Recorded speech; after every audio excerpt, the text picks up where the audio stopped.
परमपिता बाबा की जय। हमारे प्रिय बाबा की जय। विश्वपिता बाबा की जय।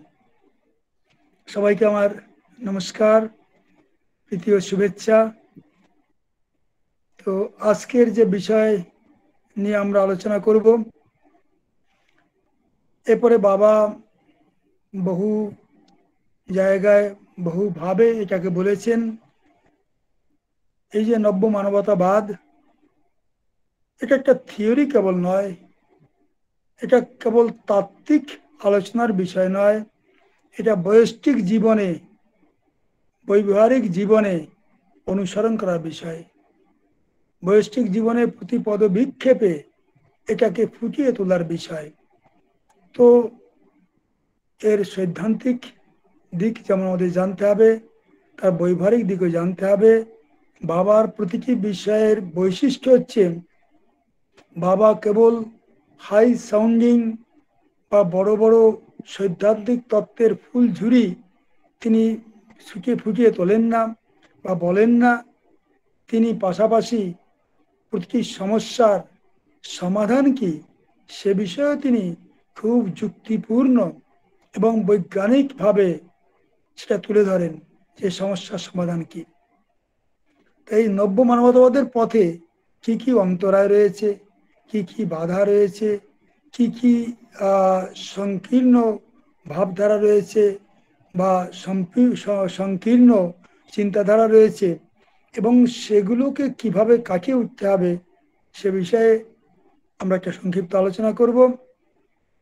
তার আগে বাবা বলছেন মানবতাবাদ থেকে আমরা কিভাবে নব্য মানবতাবাদ উত্তরণ হবে সে বিষয়ে আলোচনা করার আগে এটা আমাদের জানতে হবে যে মানবতাবাদটাও একটা উঁচু স্তরের চিন্তাধারা। যদি আমরা আজ থেকে 10 লক্ষ বছর আগে যখন মানব শিশু প্রথম ভূমিষ্ঠ হয়েছিল বা যখন মানুষের প্রথম আবির্ভাব হয়েছিল, সেই যুগের সঙ্গে এখনকার যুগে তুলনা করি, তাহলে বলবো যে মানবতাবাদটাও এটা একটা খুবই উঁচু স্তরের চিন্তাধারা। কিন্তু যেহেতু মানুষ শিক্ষা দীক্ষা মনীষায় অনেক এগিয়ে গেছে, পৃথিবীটা এখন অনেক ছোট হয়ে গেছে, এখন আর আগেকার পৃথিবী নেই, এখন পৃথিবীটা মানুষের মুঠোর মধ্যে চলে এসছে। সেই অবস্থাতে আমরা যদি কেবল একটা সংকীর্ণ চিন্তাধারা, সে সংকীর্ণ চিন্তাধারা কোনো ভূমিকেন্দ্রিক হোক বা ধরনীর ধুলির একটা ক্ষুদ্র ভগ্নাংশ কেন্দ্রিক হোক বা কোনো জনগোষ্ঠী কেন্দ্রিক হোক, যেভাবেই হোক না কেন, যদি তার মধ্যে সংকীর্ণতার পুঁতিগন্ধ থাকে, সংকীর্ণতার কি বলে স্পর্শ থাকে, তাহলে তার দ্বারা আমরা আমাদের চরম লক্ষ্যে উপনীত হতে পারবো না। এই বাবা বলছেন এখানে যে আমরা যদি সেই অতীত ইতিহাস দেখি, আজ থেকে 10 লক্ষ বছর আগে যখন প্রথম মানুষের আবির্ভাব হয়েছিল, তখন মানুষের ক্রেনিয়াম ছিল ছোট, মস্তিষ্ক ছিল ছোট, তার স্নায়ুকোষ স্নায়ুতন্তু ছিল অনুন্নত। আর সেই অনুন্নত স্নায়ুকোষ স্নায়ুতন্তুর মাধ্যমে তারা কোনো উচ্চ স্তরে চিন্তা করতে পারত না, তারা উচ্চ স্তরে কোনো চিন্তা তরঙ্গ উৎপন্ন করতে সক্ষম হতো না।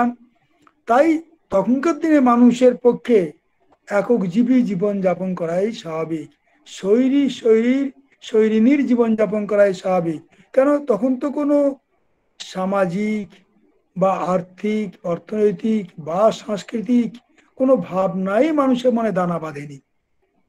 তাই তাদের কাছ থেকে আমি বড় কিছু এমনকি মানবতাবাদকেও আমরা আশা করতে পারি না, কারণ তখন তারা ছিল অনেক পিছিয়ে, তাদের চিন্তা শক্তি ছিল অনেক কম, তাদের ক্রেনিয়ামকেও ছিল অনেক ছোট।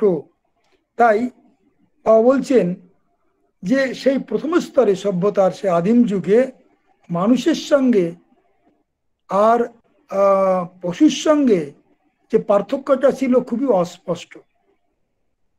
এপ ম্যান, ছোটো এপ, এসব যারা ছিল, অর্থাৎ যারা নিম্ন মনুষ্যতর জীব যারা ছিল, তাদের সঙ্গে মানুষের শারীরিক পার্থক্য কম ছিল। মানুষের যেমন দুটো হাত দুটো পা রয়েছে।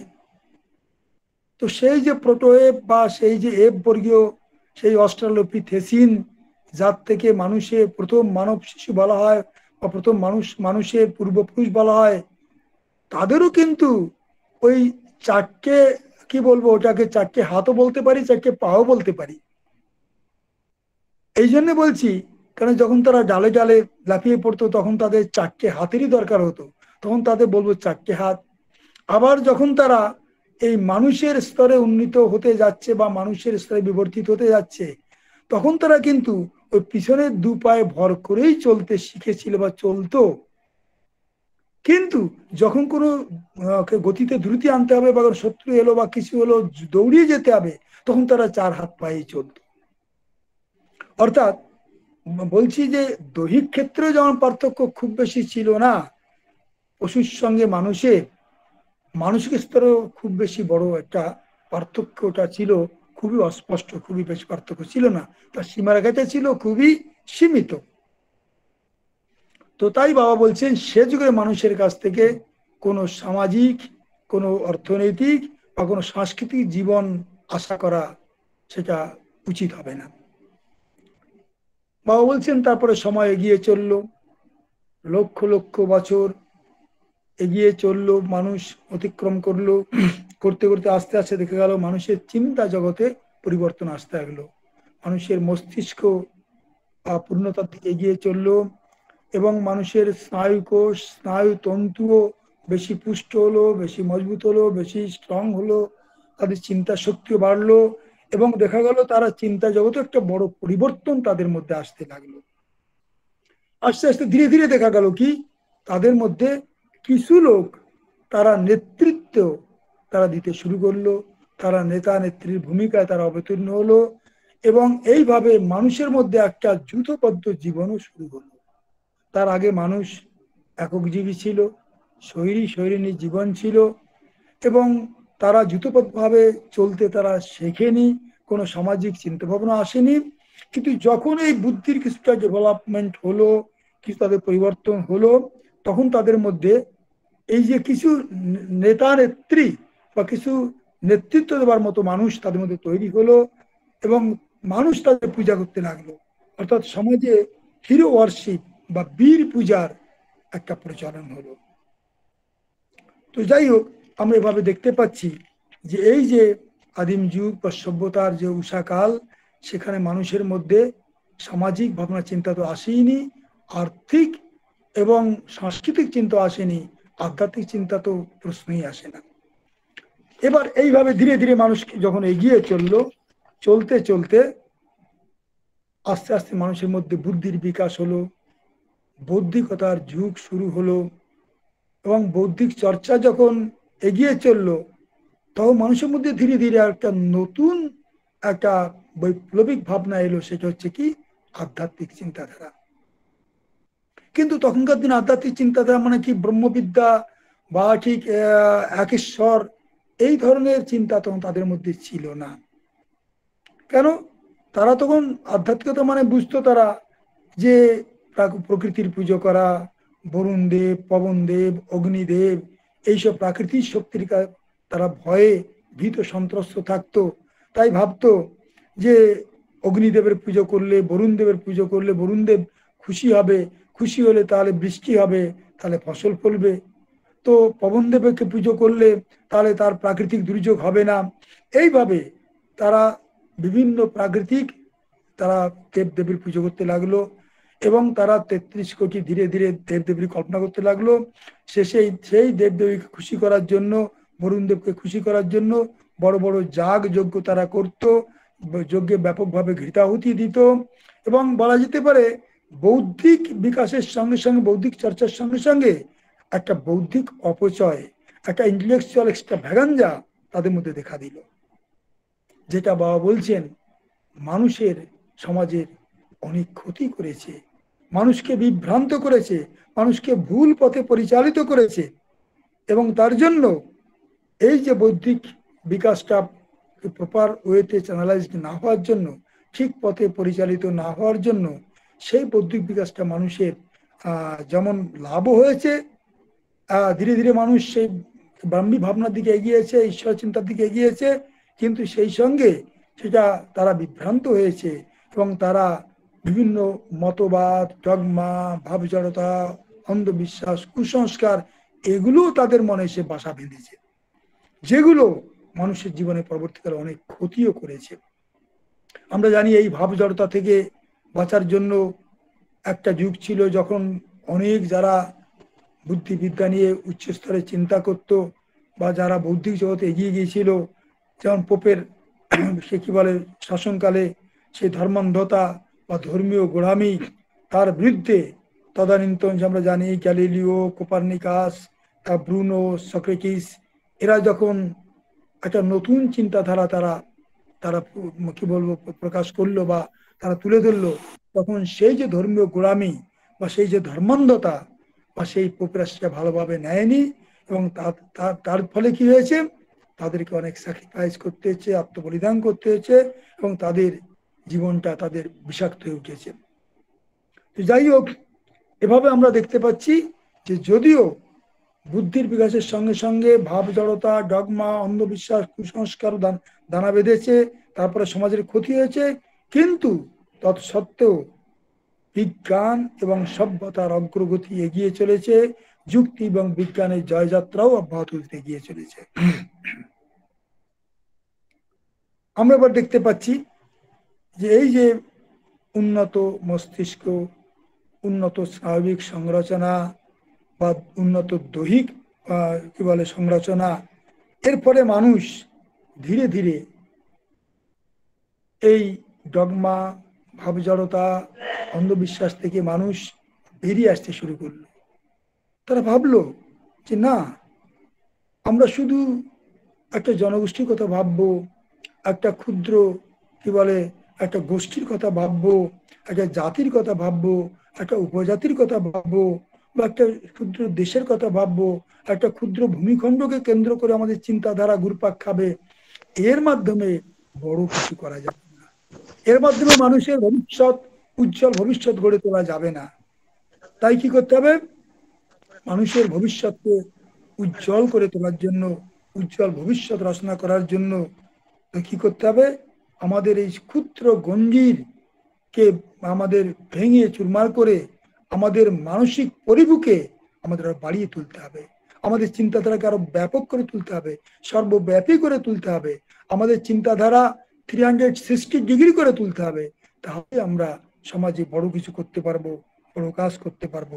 সেক্ষেত্রে শুধু শুধু মানুষের কল্যাণের কথা যদি বলি, শুধু মানব কল্যাণের কথাও যদি বলি, সেটাও সম্পূর্ণ চিন্তাধারা হলো না। সেটা তো শুধু মানুষের সুখ দুঃখ, হাসি কান্না, ভালো মন্দ, সেইটার মধ্যে আমি সীমাবদ্ধ থাকলাম।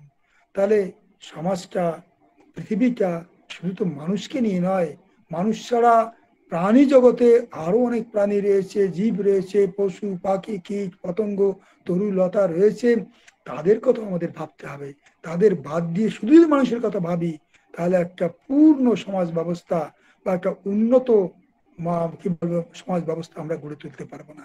এর থেকে মানুষ শিক্ষা নিল, তখন ধীরে ধীরে মানুষ সেই এই মানবতার কি বলে মানবতাবাদ থেকে মানুষ নিজের অজ্ঞাত সারেই সে নব্য মানবতার দিকে এগিয়ে চলতে লাগলো।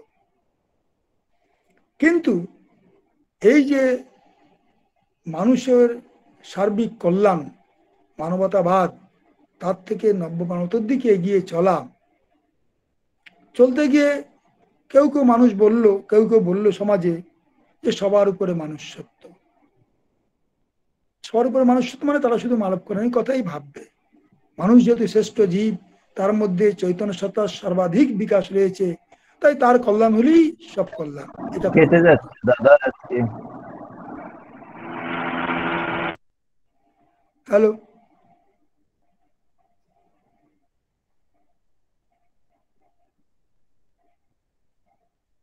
ঠিক আছে দাদা, ঠিক আছে, আপনি ওনার সমস্যা হতে পারে নেটওয়ার্ক।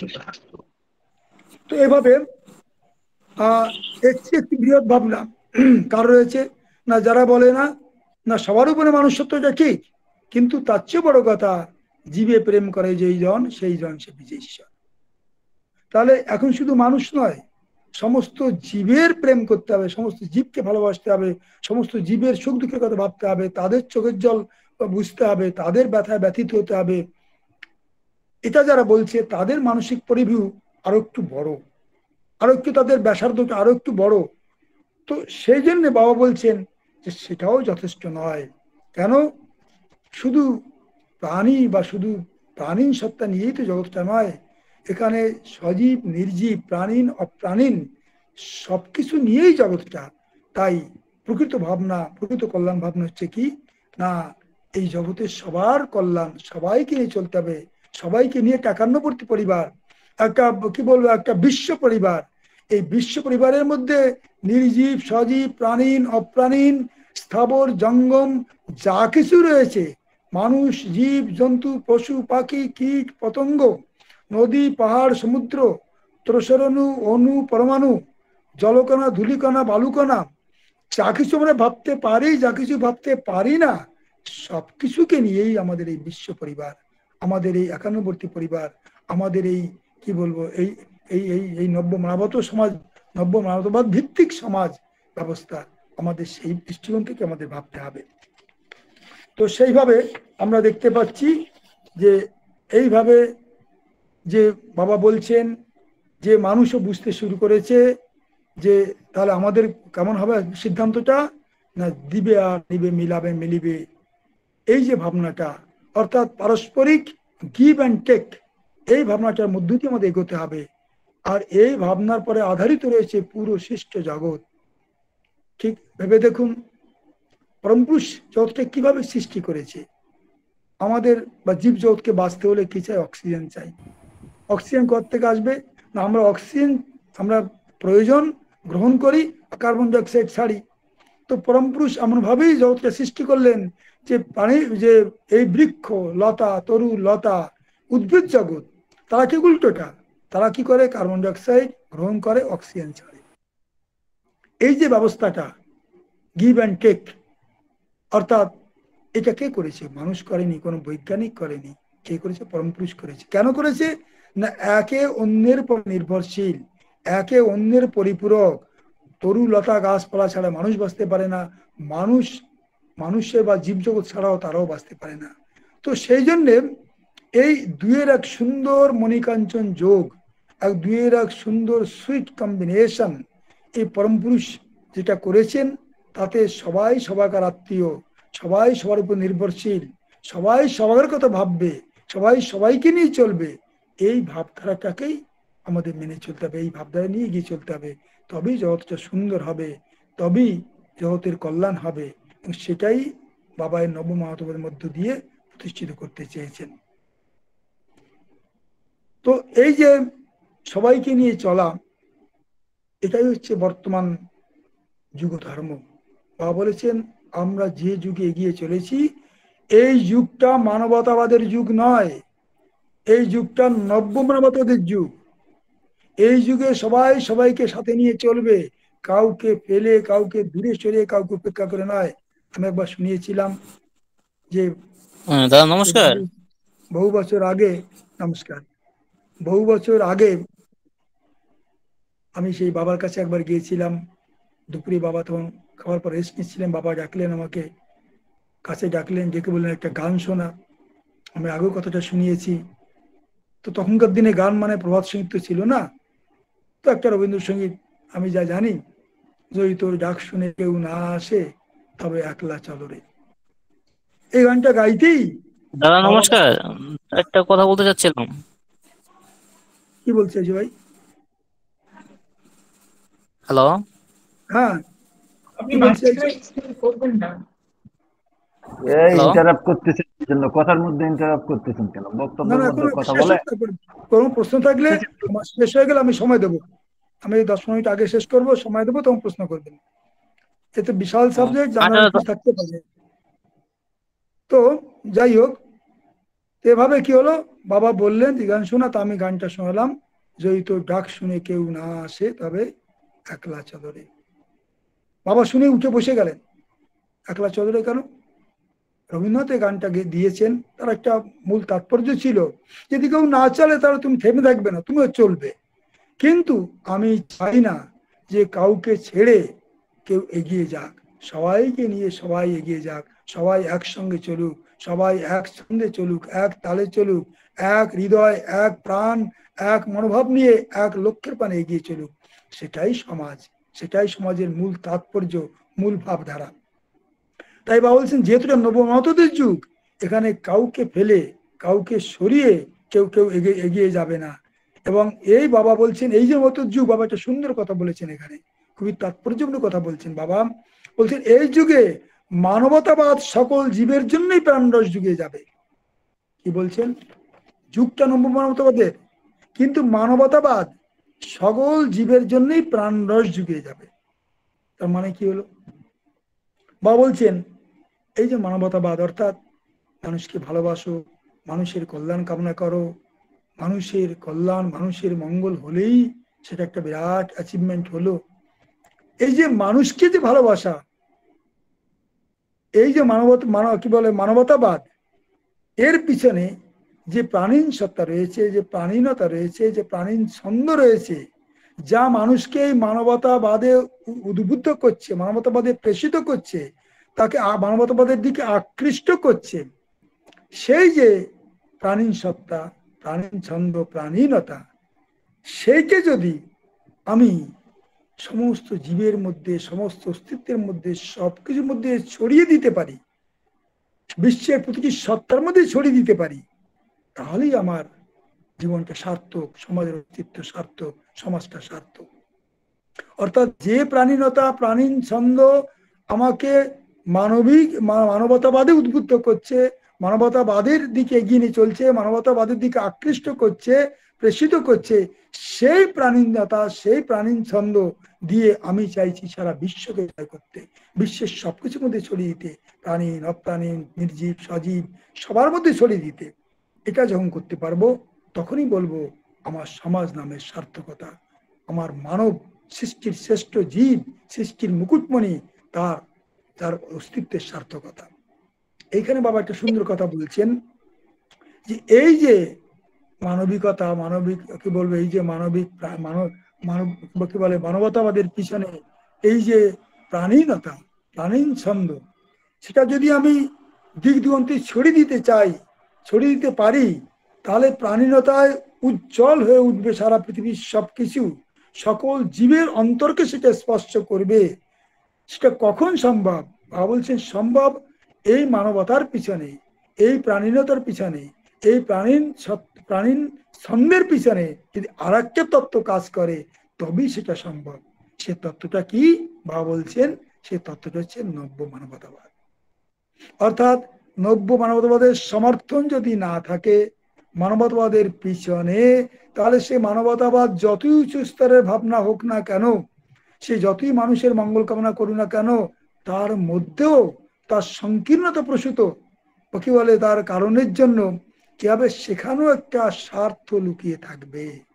মনে রাখতে হবে ভাবনাটা যেখানে 360 ডিগ্রি নয়, যেখানে সংকীর্ণতা প্রসূত, যেখানে একটা সংকীর্ণ চিন্তাধারা মনের মধ্যে রয়েছে, সেটা ভূমিকেন্দ্রিক হোক বা জনগোষ্ঠী কেন্দ্রিক হোক, সেখানে একটা নিজের একটা স্বার্থের ভাবনা অবশ্যই থাকবে, একটা আত্মসুখ তত্ত্বের ভাবনা অবশ্যই থাকবে। সেটা কখনো সম্পূর্ণ নিঃস্বার্থ ভাবে সেটা হয় না। তাই আমরা জানি এই মানবতাবাদকে যদি নবমতের দিকে ছড়িয়ে দিতে হয়, সারা বিশ্বের সমস্ত চর অচর স্থাবর জঙ্গম সবার মধ্যে ছড়িয়ে দিতে হয়, সবার মধ্যে তাকে ফুটিয়ে তুলতে হয়, সবার সেই তারই কি আলোকে সবাইকে উজ্জ্বল করে তুলতে হয়, তাহলে কি করতে হবে? সেই নব্য মানবতাবাদের পিছনে কাজ করতে হবে, কি একটা তত্ত্ব রাখতে হবে, সত্য রাখতে হবে। এটা কি? নব্য মানবতাবাদ। আমরা জানি আমরা আনন্দ মার্গে মানুষকে ভালোবাসি, তার জন্য আমরা নির্যজ্ঞ করি। নির্যজ্ঞ কি করি? আমরা মানুষের সেবা করি, শূদ্রচিত সেবা, ক্ষত্রিয়চিত সেবা, কি বলে বৈশ্যচিত সেবা, বিপ্রচিত সেবা। তো এই যে মানুষের সর্বস্তরে মানুষের সেবা করছি, তো এটা করছি, এটা আমরা কি বলি? নির্যজ্ঞ।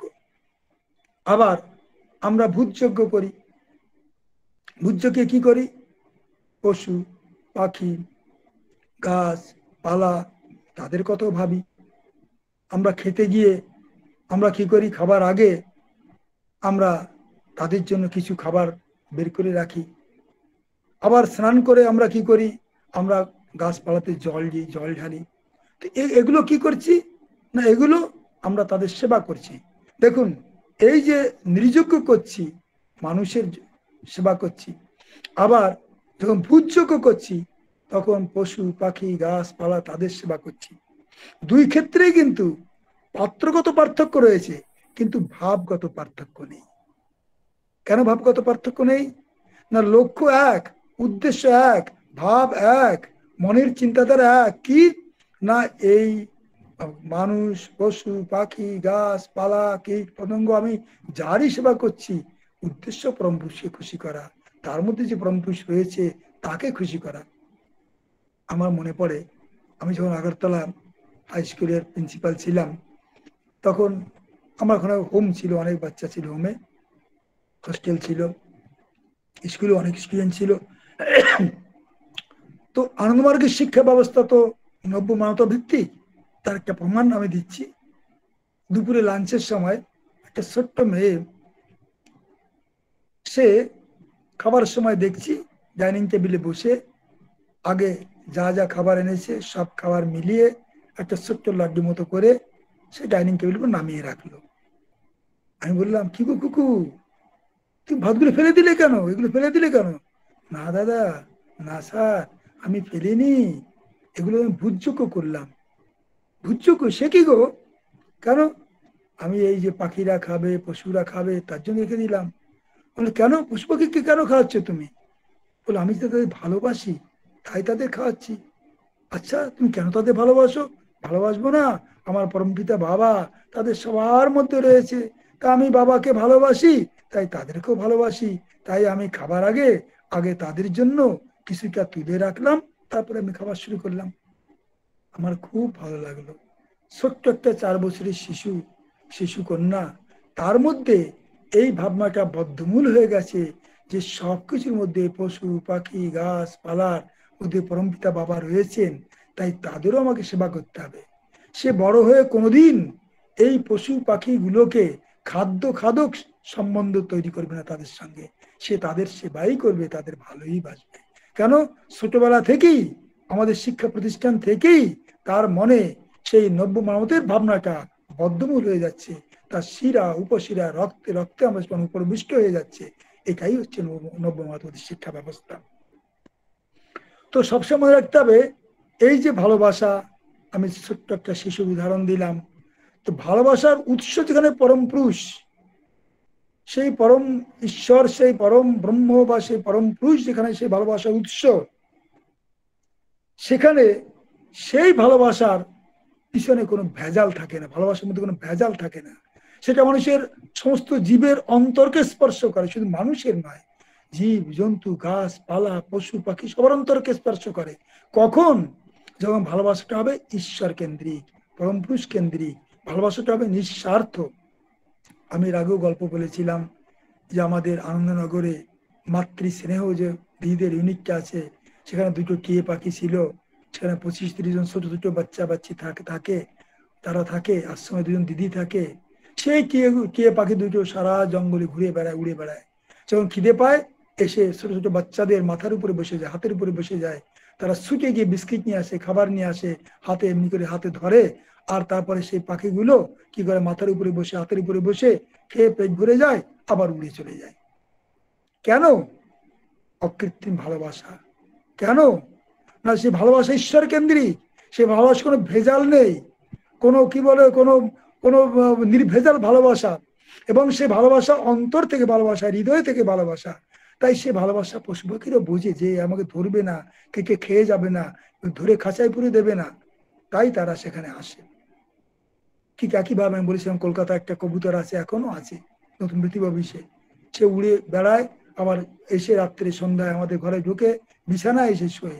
খেতে বসলে সে আলাদা দিলে খাবার খায় না, আমাদের থালা থেকে খাবার খাবে। যখন খাবার খাবো পাশে বসে যাবে, খাবার ঠুকে ঠুকে খাবার থেকে থালি থেকে খাবে, খেয়ে তারপরে রাত্রে বিছানা পাশে শুয়ে থাকবে, আবার সকালে হলে উড়ে চলে যাবে।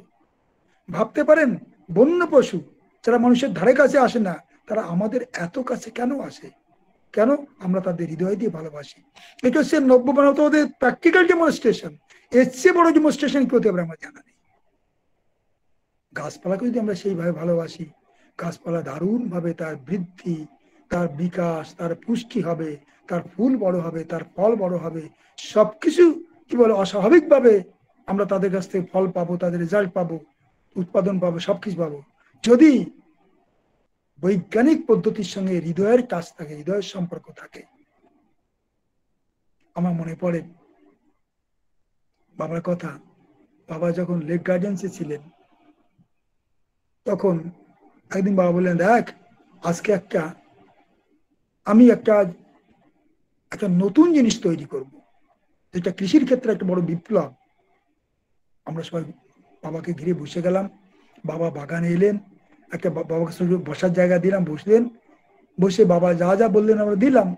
বাবা বললেন, আজ আমি এলাচি গাছের সঙ্গে নেবু গাছের একটা কলম তৈরি করব। সায়েন্সে এটা এলাচি গাছটা প্লেন গাছ, আর নেবু গাছ হচ্ছে কাঁটাযুক্ত গাছ। কাঁটাযুক্ত গাছের যে গাছে কাঁটা নেই তার সঙ্গে কলম হয় না, আমি সেটা তৈরি করব। বাবা নিজে চাকু নিয়ে সে গাছ কাটলেন, সে গাছের সঙ্গে কেটে জয়েন করলেন, জয়েন করে যেভাবে কৃষি বিজ্ঞানী সূত্র যে সব করলেন, করে বাবা সে নিজে হাতে লাগালেন। লাগিয়ে কিন্তু সত্যি কলমটা হলো সুন্দর। বাবা কিন্তু আমাদের দিয়ে করাতে পারতেন, বাবা অর্ডার করতে পারতেন যে এইভাবে কর, এইভাবে কর, এইভাবে কর। বাবা কিন্তু তা করলেন না। কেন? যে হৃদয়বত্তা দিয়ে, যে স্নেহ দিয়ে, যে সহমর্মিতা দিয়ে, যে মধুর ভালোবাসা দিয়ে, যে কসমিক লাভ দিয়ে বাবা তাকে তৈরি করলেন, জোড়া লাগালেন, কলমটা বানালেন এবং গাছে মাটিতে পুঁতলেন, সেই ধরনের ভালোবাসা স্নেহ সম্পর্ক আমরা দিতে পারতাম না। আমার মনে হয় সেই অসম্ভবকে সম্ভব করার জন্য সেটা বাবার প্রয়োজন ছিল নিজে হাতে করার। গাছটা বাঁচলো, বেঁচেও ছিল। বাবা বলেছিলেন, জানিস এই গাছে যে নেবু হবে, সেই নেবুতে সুগন্ধ আসবে এলাচির, কিন্তু তার উপকারিতা ভিটামিন সি যা যা আছে সব হবে নেবু। তো বাবা করেছিলেন সফলভাবেই, কিন্তু পরবর্তীকালে আর আমরা সেটাকে বাঁচিয়ে রাখতে পারিনি। যাই হোক, আমি বলছি এই যে কি বলে অসম্ভবকে সম্ভব করা, এটা করতে বাবা পেরেছিলেন কেন? তার হৃদয় বার্তা ছিল, তার হৃদয়ের মাধুর্যের তার সংস্পর্শ ছিল বলে করতে পেরেছেন। এটাই হচ্ছে নবমানবতাবাদ। তাই বাবা বলছেন যে আমরা সবাই মিলে এইভাবে একটা নতুন সামাজিক সংরচনা, একটা নতুন সমাজ, একটা নতুন সামাজিক পরিকাঠামো তৈরি করব, যেখানে মানুষের মধ্যে থাকবে না কোনো জিও সেন্টিমেন্ট, থাকবে না কোনো ভৌম ভাবাবেগ, থাকবে না কোনো সোশিও সেন্টিমেন্ট, থাকবে না কোনো সামাজিক ভাব প্রবণতা। আপনারা জানেন তো জিও সেন্টিমেন্ট কাকে বলে? এই জন্য অনেকে বলে না যে কাশিতে গিয়ে মৃত্যু হলে সে যতই কুকর্ম অপকর্ম করুক না কেন তার স্বর্গবাস নিশ্চিত। প্রয়াগে মোড়ায়ে মাথা, মর্গে পাপি যথা তথা। জীবনে যত অপকর্ম কুকর্ম যাই হোক না কেন, সব কর্মফল থেকে বাঁচতে চান, তাহলে প্রয়াগে গিয়ে মাথা মুড়ে আসুন, যেখানেই মরুন আপনার স্বর্গবাস নিশ্চিত। আর এই যে আছে গয়ায় পিণ্ড দেওয়া, দুনিয়ার কোথাও মৃত্যু, তার পিণ্ডটা নিয়ে এসে গয়ায় সে পিণ্ডদান করা হয়, তাহলে একদম স্বর্গের সিংহদ্বার পেরিয়ে নন্দন কারণে পারিজাত বৃক্ষের নিচে তার প্রতিষ্ঠা অবশ্যম্ভাবী। কি সুন্দর তত্ত্ব! এই যে একটা বিশেষ জায়গার মাহাত্ম কীর্তন করা, একটা বিশেষ স্থানকে ঘিরে একটা সেন্টিমেন্ট, একে বলে জিও সেন্টিমেন্ট। ভৌম ভাবাবেগ, ধরণীর ধুলির একটা ক্ষুদ্র ভগ্নাংশে সীমিত রয়েছে, সীমাবদ্ধ রয়েছে আমার সেই সেন্টিমেন্টটা। তাই একে বলে জিও সেন্টিমেন্ট, ভৌম ভাব প্রবণতা। বাবা বলছেন তা কেন হবে? সে আবার কি? সব ভূমি তো পরম পুরুষের ভূমি, সবকিছু পরম পুরুষের সৃষ্টি, সব দেশই সমান। সেখানে আবার বিশেষ স্থান, বিশেষ জায়গা, বিশেষ পাত্র, তার বিশেষ কীর্তন মাহাত্ম করা, এটা হচ্ছে কি এক প্রকার ডগমা, ভাব জড়তা। এতে মানুষের কল্যাণ হয় না। ঠিক একইভাবে সোশিও সেন্টিমেন্ট, সামাজিক ভাবাবেগ, সেখানেও কি, যেমন একটা ধরুন উদাহরণ দিচ্ছি, একটা সাইনবোর্ড দেখলাম এক জায়গায়, অখিল ভারত হরিজন সমিতি, সমস্ত ভারতের হরিজনদের নিয়ে, বা সমস্ত ভারতের হরিজনের কল্যাণ কামনা করে। আরে অখিল ভারত হরিজন সমিতি হোক বা অখিল বিশ্ব হরিজন সমিতি হোক, তাদের দায়রা, তাদের মানসিক পরিভু, তাদের চিন্তার যে কি বলবো দায়রা, সেটা তো কাদের নিয়ে? কেবল হরিজনদের নিয়ে। তো হরিজনদের নিয়ে ভাবি, গিরিজনদের নিয়ে ভাবি, বা আমি যাদের নিয়ে ভাবি, একটা মানব গোষ্ঠীর একটা ভগ্নাংশ নিয়ে তো ভাবছি, পূর্ণ মানব গোষ্ঠী নিয়ে কেউ ভাবছি না। তো এই যে সোশিও সেন্টিমেন্ট, তার সবচেয়ে ক্ষুদ্র হচ্ছে কি, যাকে বলা হয় যাকে বলা হয় সোশিও সেন্টিমেন্ট মিনিমাইটিস, বাবা বলেছেন, সেটা একটু পরিবার। অনেক কাজ না, পরিবারের বাইরে আর কিছু ভাবে না, পরিবারের কল্যাণের জন্য সবকিছু করে, পরিবারের বাইরে আর কোনো দুনিয়া নেই। এটা হচ্ছে কি সোশিও সেন্টিমেন্ট মিনিমাইটিস। আর সোশিও সেন্টিমেন্ট ম্যাক্সিমাইটিস কি হচ্ছে না, গোটা মানব সমাজ, সারা বিশ্বের মানব সমাজ। তো সেটাও সোশিও সেন্টিমেন্ট, তার মধ্যেও সেই ক্ষুদ্রতার সেই যে ছোঁয়াচ রয়ে গেছে, তার মধ্যেও রোগ একই, যে বিমারি একই। সদাশিব একে বলতেন রোগ ও ব্যামোহ কারক, লোক ও ব্যামোহ কারক, অর্থাৎ ক্ষুদ্রতাজনিত মানসিক ব্যাধি, অর্থাৎ একটা সংকীর্ণতাজনিত মানসিক ব্যাধি, সে সেই ক্ষুদ্রতার সেই গণ্ডি, সীমাবদ্ধতা সে কাটিয়ে উঠতে পারেনি। তাই বাবা বলছেন এই যে নব্য মানবতাবাদের যুগ, এই যুগে কোন রকমের জিও সেন্টিমেন্ট, সোশিও সেন্টিমেন্ট এবং এসব মানুষের চলার পথের অন্তরায়, এসবের সবারই একটা না একটা সীমাবদ্ধতা রয়েছে। সবাই সে ক্ষুদ্রতার সেই কি বলে সেই রোগেই ভুগছে, এবং সেটা কখনো সারা বিশ্বের, গোটা বিশ্বের সার্বিক কল্যাণ করতে পারে না। তাই মানুষকে এর থেকে, এই সংকীর্ণতা থেকে মানুষকে কাটিয়ে উঠতে হবে।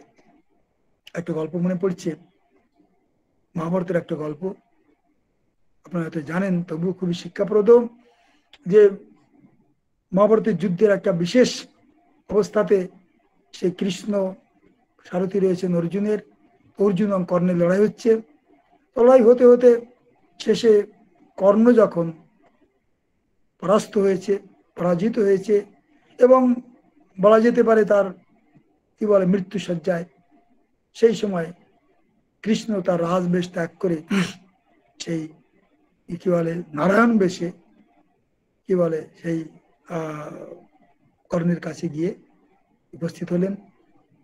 তখন আর তিনি রাজা নন, তখন তিনি অর্জুনের সারথী নন। কে বললেন, হে দানবীর কর্ণ, হে অদ্বিতীয় ধনুর্ধর, আমি তোমার কাজে খুবই খুশি, আমি তোমাকে বর দিতে এসেছি, বলো তুমি কি বর চাও। কর্ণ চোখ মেরে দেখে বলল, হে প্রভু, আমার এই জীবনের অন্তিম মুহূর্তে তুমি সশরীরে আমার কাছে উপস্থিত হয়েছ, আমি তোমার নাম নিতে নিতে, তোমাকে স্মরণ করতে করতে যদি শেষ নিঃশ্বাস ত্যাগ করি, আমার সেইটি সবচেয়ে বড় প্রাপ্তি, তার চেয়ে বেশি পেতে চাই না। কৃষ্ণ বললেন, না কর্ণ, তুমি চাও, আমি চাই তোমাকে কিছু বর দিই, তুমি কি বর চাও বলো। তখন কর্ণ দুটো বর চেয়েছিলেন। একটা বর তিনি চাইলেন যে আমি অদ্বিতীয় ধনুর্ধর হওয়া সত্ত্বেও, ধনুর্বিদ্যায় সর্বশ্রেষ্ঠ যোদ্ধা হওয়া সত্ত্বেও, আমি জীবন ভর আমি গ্লানি, নিন্দা, অপবাদ সহ্য করতে হচ্ছে। কেন? আমি সুতপুত্র, আমি নিম্ন জাত, নিম্ন বংশজাত, সেই জন্য আমাকে সারা জীবন ভর আমাকে এই গ্লানি আমাকে বয়ে বেড়াতে হয়েছে। তাই আমার ঐকান্তিক প্রার্থনা, হে কৃষ্ণ, হে প্রভু, তুমি পরবর্তীকালে যখন মানব শরীর ধারণ করে আবার তুমি তারক ব্রহ্মের মহাসম্মতির যখন আসবে, তখন যেন সারা পৃথিবী থেকে এই জাত পাতের গ্লানিকে তুমি একদম নির্মূল করে দেবে, মুছে পরিষ্কার করে দেবে। আরেকটা বর চেয়েছিলেন যে আমার প্রিয় অঙ্গদেশ, তাকে আমি খুব ভালোবাসি, তুমি যখন জন্ম নেবে তুমি আমার সেই অঙ্গদেশের বুকেই জন্ম নিও। কৃষ্ণ বললেন, তথাস্তু। আপনারা কি বলেন?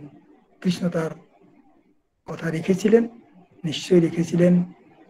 কৃষ্ণ অঙ্গদেশের প্রাণকেন্দ্র জামালপুর, বাবা অঙ্গদেশের প্রাণকেন্দ্র জামালপুরে জন্ম নিয়েছিলেন, এবং বাবা সেই জাতপাতকে নির্মূল করার কেবল আনন্দমার্গের আদর্শের মধ্য দিয়ে তিনি নির্মূল করার চেষ্টা করেনি বা করেননি, তার নিজের জীবনেও তিনি কঠোরভাবে সেটা মেনে চলতেন। এটা বাবার গুরু হিসাবে একটা অন্যতম বৈশিষ্ট্য। তার জীবনের যা যা সিদ্ধান্ত তিনি আমাদের অনুসরণ করতে বলেছেন বা যা নীতি নির্ধারণ করেছেন, যা নীতি পালন করতে বলেছেন, নিজের জীবনে কঠোরভাবে সেটা পালন করতেন। আপনারা জানেন, সে যখন বাবা স্কুলে পড়তেন তখন বাবা প্রথম থেকে এই জাতপাতের ঘোর বিরোধী ছিলেন। তো তখন একবার তার কয়েকজন সহপাঠী এসে বাবার ঘরে ঢুকেছিল। ঢুকে বাবার সঙ্গে কিছু আলোচনা করে পড়াশোনার বিষয়ে জেনে নিয়ে পরে যখন বেরিয়ে গেল, মায়ের কিন্তু একদম সেম দৃষ্টি, কোন ছোট জাতের, কোন নিম্ন জাতের, কোন ছোট গুলের কারা এসে ঘরে ঢুকেছে, বিছানায় বসেছে। তো বেরিয়ে যেতেই মা ছুটে এসে বিছানার চাদরটা, বালিশের কভারটা নিয়ে সেই কি বলে জলে ডুবিয়ে দিল ধোয়ার জন্য। বাবা বলে, মা একই করছো, একই করছো, একই করছো কেন? কেন? আরে কোন জাতের লোক এসছে, ছোট জাত নিম্নকুলের লোক, তারা এসে ছুঁয়ে দিয়েছে, এগুলো ধুতে হবে না, না ধুলে তো অপবিত্র থেকে যাবে। বাবা বলেন, ও তারা ছুঁয়ে দিয়েছে তাই অপবিত্র হয়ে গেছে, ধুতে হবে, খুব ভালো কথা। বাবা ছুটে গিয়ে তোষকটা আর বালিশটাকেও এনে জলে দিল। আরে তুই কি করছিস, কি করছিস? বলে, কেন মা? এই বিছানার চাদরটাই তো অপবিত্র হয়, তাকে ধুতে হবে, আর বালিশের কভারটা অপবিত্র, ধুতে হবে, তাহলে বালিশটা আর তোষকটা তো অপবিত্র হয়েছে, তাকে তো ধুতে হবে। আর তো বলেন, তাছাড়া মা আমাকে তো তারা শুয়ে দিয়েছে, তো আমাকে কি করে পবিত্র করবে? বা মা বললেন, আমি তোর সঙ্গে যুক্তিতে পেরে উঠি না। বাবা বললেন, দেখো, তুমি যখন আমার সঙ্গে যুক্তিতে পেরে ওঠো না, আমার কোনো কাজে বাধা দিতে আসবে না। আমি যেটা উচিত মনে করি, ভালো মনে করি, আমাকে সেটাই করতে দিও। লক্ষ্য করুন, বাবা মাকে দারুণ ভাবে শ্রদ্ধা করতেন, ভালোবাসতেন। মায়ের অনুমতি না নিয়ে বাবা ডিএমসিও করতে যেতেন না। মায়ের কোনোদিন মায়ের কথা বাবা উল্লঙ্ঘন করেননি, বাবা মায়ের কথার খেলাফ কাজ করেননি, এত শ্রদ্ধা করতেন। কিন্তু যেখানে আদর্শের বিষয়ে, আদর্শের ব্যাপারে তিনি দুনিয়ায় কারো সঙ্গে কম্প্রোমাইজ করতেন না, তিনি মাই হন আর যেই হন। এটা আমাদের কাছে শিক্ষণীয় বিষয়। যাই হোক, তো এই যে গল্পটা শোনালাম, যেটা আমাদের খুবই শিক্ষণীয়, তো সেইখানে আমরা দেখতে পাচ্ছি যে বাবা আমাদের কিভাবে শিক্ষা দিয়েছেন, এবং এই জাত পাত যেটা কি বলে, এই জিও সেন্টিমেন্ট, সোশিও সেন্টিমেন্ট, এসব বাবা কোনো স্থান দেননি, আমাদেরকেও সেইভাবে কঠোর হতে বলেছেন।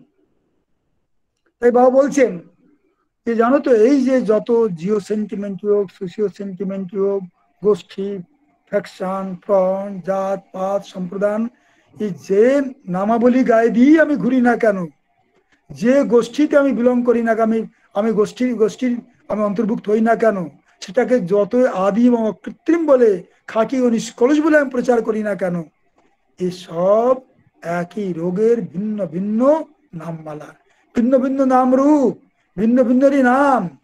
তাই সবার মধ্যে সেই সংকীর্ণতা জনিত সেই অবগুণ রয়েছে, থাকবেই। যেখানে সংকীর্ণতা, সেখানে তার দ্বারা কোনো বড় কাজ করা যায় না, সে কখনো মানব সমাজকে তার উন্নত লক্ষ্যের পানে পরিচালনা করতে পারে না। তাই এসবগুলো কখনো মানা যেতে পারে না। এগুলো সমাজের যারা উন্নত, যারা চিন্তাধারা, যারা আধ্যাত্মিক পথের পথিক, তারা কখনো এই সব ডগমাকে, ভাব জড়তাকে তারা কখনো প্রশ্রয় দেবে না।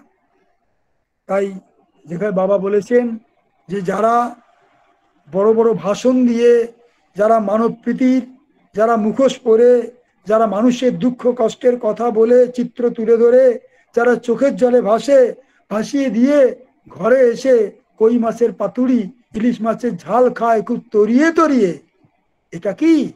এটা কপটাচার, হিপোক্রাইসি। কেন? ওই কই মাছ, ওই ইলিশ মাছকে কেটে কেটে খণ্ড বিখণ্ড করার সময় তাদের কি কষ্ট হয়নি? একটা শ্লোক রয়েছে, প্রাণা যত আত্মনো অভিষ্টা ভূতানাং পিতে তথা আত্মবপন্নেন ভূতানাং দয়াং কুর্বন্তী সাধব। আমি একটা ছোট্ট জীবের, তার কি বলে, মুন্ডটা কেটে তার শরীরটা টুকরো টুকরো করে আমি তাকে তরিয়ে তরিয়ে খাচ্ছি, আর তাদেরও তো প্রাণ আছে, তাদের অস্তিত্ব আছে। আমার অস্তিত্ব, আমার প্রাণ আমার কাছে যতটা প্রিয়, প্রতিটি জীবের কাছে তার অস্তিত্ব, তার প্রাণ, তার কি বলে গুরুত্ব ততটাই প্রিয়, ততটাই প্রয়োজনীয়। এই কথা বুঝে যারা সমস্ত জীবের সঙ্গে, সবার সঙ্গে যারা ডিল করে, যারা ব্যবহার করে, তাদের ভালোবাসে, তাদের কাছে টানে, তারাই সাধু, বাকিরা সাধু নয়। বাকিরা সাধু সাধু সাধু কেবল পদবাচ্য নয়। সুতরাং বাবা বলছেন যে এই যে আমি বুদ্ধির মুক্তি নবমত বইটা লিখেছি, নবমতের কথা বলেছি, এই নবমতবাদী মানুষকে একদিন এই কি বলে ধূলির ধরণীকে একদিন স্বর্গে পরিণত করবে। আমার মনে পড়ে বুদ্ধির মুক্তি নবমতবাদ এই বইখানা আমি দিয়েছিলাম ডক্টর রমারঞ্জন মুখোপাধ্যায়, আপনারা নাম শুনেছেন। তিনি দেশের বা আন্তর্জাতিক খ্যাতিসম্পন্ন বিরাট বিদ্বান ছিলেন। তিনি ত্রিপতি ইউনিভার্সিটির তিনি চ্যান্সেলর ছিলেন, আচার্য, বর্ধমান ইউনিভার্সিটি, বিভিন্ন ইউনিভার্সিটির ভাইস চ্যান্সেলর ছিলেন, বিরাট পণ্ডিত মানুষ, সংস্কৃতে বিশাল বিদ্বান। তিনি বইখানা পড়ে বললেন, স্বামীজি বইটা রেখে যান, আমি 10 দিন পরে আবার আসবেন। তো 10 দিন পরে আমরা যখন গেলাম, তিনি বইখানা পড়ে বলছেন, স্বামীজি বাবার যে বই পড়ি সে বইটাই অনন্য, অতুলনীয়, মনে হয় যেন এই বইটার জন্যই বাবার নোবেল প্রাইজ পাওয়া উচিত। কিন্তু এই নবমতবাদ বইটা পড়লাম, পরে আমি অত্যন্ত কনভিন্সড, আমি অত্যন্ত দৃঢ় প্রতিজ্ঞ যে এই বইখানার জন্যই বাবার নোবেল প্রাইজ পাওয়া উচিত। কেন? বাবা শুধু এতে একটা উঁচু ভাবাদর্শ বা মানুষ, পশু, পাখি, কীট, পতঙ্গ, প্রাণী, নপ্রাণী নির্বিশেষে সবার প্রতি গভীর একাত্মতা, অকৃত্রিম ভালোবাসার কথাই বলেননি, তিনি সেই সঙ্গে তাদের সেই ভালোবাসায় কিভাবে প্রতিষ্ঠিত হওয়া যায়, কিভাবে মনের মধ্যে সেই ভালোবাসার আনা যায়, কিভাবে সবাইকে কাছে টানা যায়, আপন করা যায়, তার জন্য তিনি বৈবাহিক পদ্ধতির কথা বলেছেন। জিও সেন্টিমেন্ট, ভৌমভাবাবেগ, সোশিও সেন্টিমেন্ট, সামাজিক ভাব প্রবণতাকে কেবল তিনি এই নবমত পথের বাধা বা বাধক সে কথা বলেই তিনি ক্ষান্ত হননি, তার থেকে মুক্তির পথও তিনি বলেছেন, সমস্যার সমাধানও তিনি বলেছেন, কিভাবে স্টেপ বাই স্টেপ, ধাপে ধাপে ভৌম ভাবাবেগ, সামাজিক ভাবপ্রবণতা, তার থেকে মুক্ত হয়ে মানুষ ইভেন যে কি বলে যে সাধারণ মানবিকতা, সে মানবতা, তার থেকেও উপরে উঠে মানুষ নব্যমানবতায় প্রতিষ্ঠিত হবে। তার জন্য বাবা দিয়েছেন প্রোটো সাইকো স্পিরিচুয়ালিটি, প্রাক সম আধ্যাত্মিকতা। এই প্রাক সম আধ্যাত্মিকতা মানুষকে ধীরে ধীরে আধ্যাত্মিকতার পথে পরিচালিত করে সেখানে মানুষ আগে স্টেপ বাই স্টেপ আগে এগোবে। সেখানে প্রথম সে স্পিরিচুয়ালিটি অ্যাজ এ কাল্ট, সে এই যে আধ্যাত্মিক নিত্য প্রয়াস, তারপরে যখন আধ্যাত্মিক উন্নতির পথে এগোতে এগোতে তারপরে কি হবে, স্পিরিচুয়ালিটি অ্যাজ অ্যান এসেন্স, অর্থাৎ আধ্যাত্মিকতার সার মর্ম সে অনুভব করবে।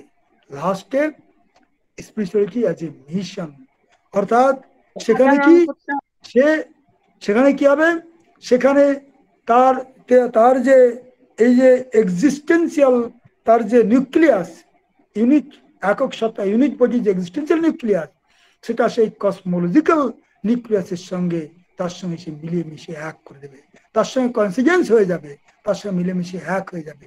তখন তার আত্মদর্শন হবে, অর্থাৎ জগতের সব কিছুকে সে তখন দেখবে একেরই অভিপ্রকাশ হিসাবে, একেরই প্রতিফলন সবকিছুর মধ্যে।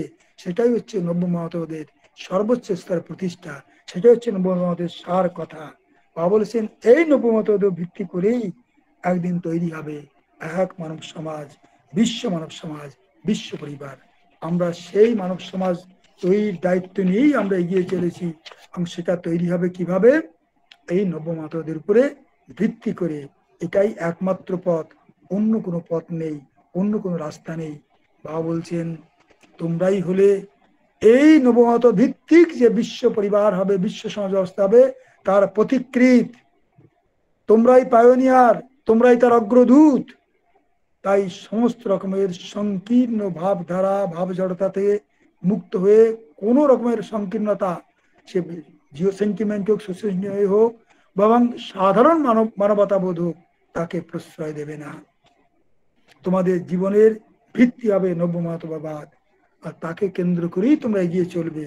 জয় তোমাদের অবশ্যই হবে, রবীন্দ্রনাথ বলেছেন ঘরে ঘরে, প্রবাসী কবিতা রবীন্দ্রনাথ বলেছেন ঘরে ঘরে আছে পরমাত্মীয়, তারে আমি মরি খুঁজিয়া। সব ঠাই মোর ঘর আছে আমি, সেই ঘর মরি খুঁজিয়া। দেশে দেশে মোর দেশ আছে আমি, সেই দেশ লব জুজিয়া। পরবাসী আমি যে দুয়ারে যাই, তারই মাঝে মোর আছে যেন ঠাই। কোথা দিয়ে সেটা প্রবেশিতে পাই, সন্ধান লব বুঝিয়া। ঘরে ঘরে আছে পরমাত্মীয়, তারে আমি মরি খুঁজিয়া। এই যে ঘরে ঘরে পরমাত্মীয় আছে, এটা শুধু থিওরিটিক্যালি বললে হবে না, এ হৃদয় দিয়ে হৃদয়ঙ্গম করতে হবে, অন্তর দিয়ে উপলব্ধি করতে হবে। সেটা করতে হলে আমাকে নব্যমাধবে প্রতিষ্ঠিত হতে হবে। তার জন্য আধ্যাত্মিক সাধনা অবশ্যই প্রয়োজন। আধ্যাত্মিক সাধনা ছাড়া সেই সত্যে প্রতিষ্ঠিত হওয়া যায় না। যখন আমি সেই সত্যে প্রতিষ্ঠিত হব, তখন আমি, রবীন্দ্রনাথ বলছেন ঘরে ঘরে আছে পরমাত্মীয়, তারাই মরে খুঁজিয়া। আবার বলছে পরবাসী আমি যে দুয়ারে যাই, তারই মাঝে মোর আসে যেন ঠাই। যদি ঘরে ঘরে পরমাত্মীয় আছে, তাহলে সেখানে আমি পরবাসী কেন হব, সেখানে প্রবাসী কেন হব? আমি সেখানে তো একান্ত আপনজন। তাই সব ঘরে আমার ঘর, সব দেশে আমার দেশ, সব বাড়ি আমার বাড়ি, এই অনুভূতি যখন আসবে, প্রতিটি মানুষই আমার ভাই, সবাইকে নিয়ে একান্নবর্তী পরিবার, সবাই আমার একান্ত আপনজন, এই ভাবনাটা যখন আমার মনে বদ্ধমূল হয়ে যাবে, তখনই বলবো আমি নব্বই মতে প্রতিষ্ঠিত হয়েছি। সেটাই হচ্ছে নব্বই মতের সার কথা। একটা সুন্দর গল্প বলছি লাস্টে বাবার, বলে আমি বক্তব্য শেষ করব। মনে পড়ে বাবা প্রতিদিন গার্ডেনে বেড়াতে যেতেন, লেক গার্ডেন্সে। আপনারা জানেন কয়েক হাজার প্রজাতির গাছ সেখানে ছিল, সারা পৃথিবীর। মনে হচ্ছে শুধু গাছই ভরে গেছে, বোধহয় আর মাটি দেখা যেত না, শুধু গাছই গাছ ছিল। তো বাবা প্রতিদিন বেড়াতে যেতেন। বাবা মানুষকে যেমন ভালোবাসতেন, গাছপালাকে তেমন ভালোবাসতেন, পশুপাখিকে তেমন ভালোবাসতেন। কেউ পশু, কেউ পাখি, কেউ গাছ বলে, নিম্নস্তরের জীব বলে, বা তার মধ্যে চৈতন্যের অভিপ্রকাশ কম বলে বাবা তাকে কম ভালোবাসতেন তা নয়। এই যেন একই বাপ মায়ের যদি কয়েকটা সন্তান থাকে, তার জন্য উচ্চ শিক্ষিতকে বাবা বেশি ভালোবাসেন, মা বেশি ভালোবাসেন, আর কম শিক্ষিতকে কম ভালোবাসেন, তা যেমন হয় না, তেমনি পরম পুরুষ সবাইকে সমান ভালোবাসেন। তার একটা উদাহরণ দিচ্ছি। বাবা বাগানে বেড়াচ্ছেন, বেড়াতে বেড়াতে হঠাৎ একটা টবের সামনে এসে বাবা থেমে গেলেন। আমি তখন জিএস, আমিও রয়েছি। বাবা বলেন, জিএস ডাকো সবাইকে, এখনই ডাকো, গার্ডেনারকে ডাকো, কে ডাকো, মুখকে ডাকো, গার্ডেন ইনচার্জ ডাকো, ডিপার্টমেন্ট ফার্ম সেক্রেটারিকে ডাকো, সবাইকে ডাকো।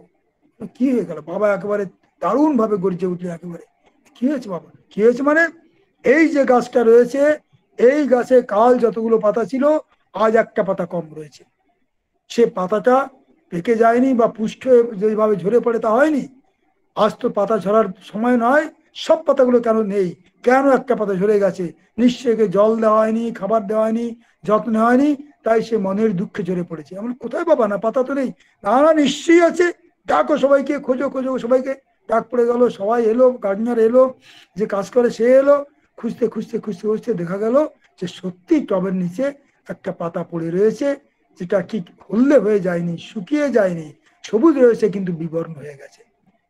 অর্থাৎ খাদ্যভাবে বা জলাভাবে যে কোনো কারণেও সে পাতাটা ঝরে গেছে। তো যাই হোক, বাবা বকাঝকা খুব করলেন, করে গিয়ে যখন উপরে গেলেন ঘরে, তখন যে বলছেন, জানিস তোরা ভাবলি যে আমরা কি মার্ডার করেছি? যে বাবা একদম মার্ডার করলে যেভাবে মানুষ গর্জে ওঠে, চিৎকার করে, একটা গাছের পাতার জন্য বাবা এত চিৎকার করছেন। ওই গাছেরও তো প্রাণ আছে, তাদেরও খাবার না পেলে, জল না পেলে তাদের মনে কষ্ট হয়। সেই মনোকষ্টে, দুঃখে তাদের পাতাটা অকালে ঝরে গেছে। তোরা তো তাদের ভাষা বুঝিস না, আমি তাদের ভাষা বুঝি, মনোব্যথা বুঝি, মনোকষ্ট বুঝি, তাই আমি এত চিৎকার করি। তো ভেবে দেখুন বাবার সেই মানসিক ব্যাপকতা, কসমিক মাইন্ড, যে মাইন্ডের সমস্ত জীবের সবার সুখ দুঃখ সমানভাবে ধ্বনিত হয়, সমানভাবে কি বলে, একই একই ছন্দে, একই সুরে সেটা তার মনোবিনয় ধ্বনিত হয়। তো বাবা চান আমরাও এই নব্যমতে প্রতিষ্ঠিত হয়ে জগতের সবকিছুকে, সবাইকে একইভাবে ভালোবাসি এবং সবাইকে কাছে টানি, এবং সবাইকে নিয়ে একটা নব্যমত ভিত্তিক এক মানব সমাজ, এক বিশ্ব পরিবার গড়ে তুলি। সেই দায়িত্ব বাবা আমাদের দিয়েছেন। সেই দায়িত্ব নিয়েই আমাদের কাজ করতে হবে, আমাদের প্রতিষ্ঠিত হতে হবে। আমাদের জীবন লক্ষ্যে পৌঁছাতে হবে। পরমপিতা বাবা কি জয়।